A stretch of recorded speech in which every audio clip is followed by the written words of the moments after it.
Magandang umaga mga igan. Matapos sumarap sa pagdig ng Kamara kahapon, diniretso si Ronnie Dayan sa Pangasinan Provincial Police Office para isailalim sa medical check-up bago siya pauwiin sa kanilang bahay. At mula sa Lingayen, Pangasinan, narito ang unang balita ni Mav Gonzales. Mav! Igan, dito nga muna sa Lingayen, Pangasinan, nagpalipas ng gabi ang dating driver bodyguard at umano'y bagman ni Senator Leila de Lima na si Ronnie Dayan. Pagkatapos niya dumalo sa House Justice Committee hearing kahapon, ay dito na dumiretso sa Lingayen, Pangasinan itong dating ang kasintahan ni Senadora Leila de Lima na si Ronnie Dayan. Gwardyado ang coaster na sinakyan ni Dayan.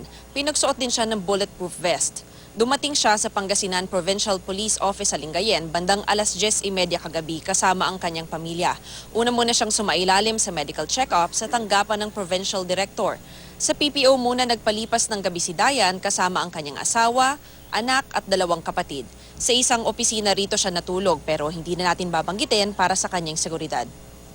Igan, ngayong umaga naman inaasahan na uuwi ng Orbis Tondo itong si Dayan. Ayon dito sa mga tauhan ng PPO ay hindi naman daw nag-request ng security detail o escort itong si Dayan pero magbibigay pa rin daw sila para nga sa kanyang seguridad. Igan? Maraming salamat, Mav Gonzales.